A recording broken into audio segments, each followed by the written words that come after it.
ఉదయకాల వందనాలు తెలియజేస్తున్నాను. ఈరోజు దేవుడు మనతో మాట్లాడుతున్న మాట నిర్గమకాండము 5వ అధ్యాయము 2వ వచనము. ఫరో నేను అతని మాట విని ఇశ్రాయేలీయులను పోనిచ్చుటకు యెహోవా ఎవడు? నేను యెహోవాను ఎరుగను అని ఫరో అంటున్నారు. దీనికి పైన వచనం మనం చూసినట్లయితే, తర్వాత మోషే అహరోనులు వచ్చి ఫరోను చూచి, ఇశ్రాయేలుల దేవుడైన యెహోవా అరణ్యంలో నాకు ఉత్సవము చేయుటకు నా జనమును పోనిమ్మని ఆజ్ఞాపించుచున్నాడు అనిరి.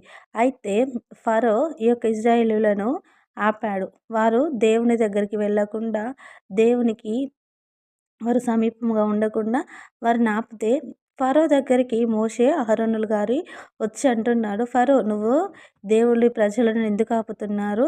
వారు అరణ్యంలో ఉత్సవము చేయుటకు జనమును పోనివ్వండి అని దేవుడు ఆజ్ఞాపించుచున్నాడు అని ఈ మోషే అహరోనులు ఫరో గారితో చెప్తున్నారు. మరి ఫరో మాట ఏమంటున్నాడంటే, ఫరో అతని మాట విని, ఎవరి మాట?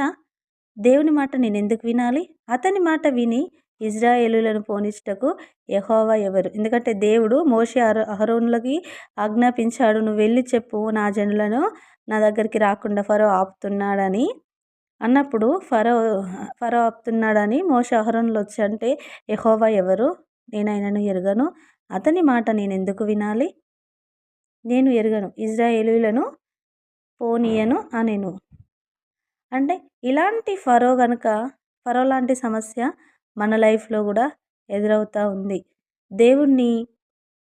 మనం కూడా దేవుణ్ణి ఎరగమని అనుకుంటున్నామా?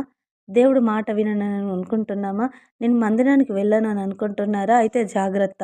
ఎందుకంటే ఆయన మాట విని ఆయన మాటకు విధేయత చూపించినట్లయితే మనము ఎవరికి భయపడాల్సిన అవసరం లేదు.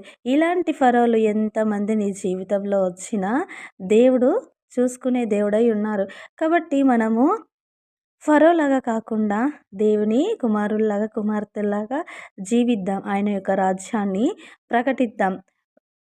మనుషులమై ఉన్నాం కాబట్టి ఈ లోకంలో సమస్యలు, బాధలు, కష్టాలు సహజం. వాటికంటే శ్రేష్టమైనవి మనకు పరలోకమందున్నవి. కాబట్టి దేవుని వాక్యం సెలవిస్తూ ఉంటుంది, వెనుకున్న వాటిని ముర్చి ముందున్న వాటి కొరకై పరిగెత్తుడి. ఎందుకంటే సమస్తమును విడిచిపెట్టిన దేవుడు ఆయన పైవాడుగా ఉంటాడు కానీ క్రిందివాడుగా ఉండడు. మనం ఎల్లప్పుడూ క్రింది వాటిని కాకుండా పైనున్న ఆ యొక్క దైవవాక్కును, దైవ చిత్తాన్ని నెరవేర్చే వారిగా ఉండాలని, మనందరము పరలోకంలో దేవునితో నిత్య రాజ్యంలో ఉండేలాగా కృప చూపించమని యేసు నామములో అడుగుదాం. ఆమేన్.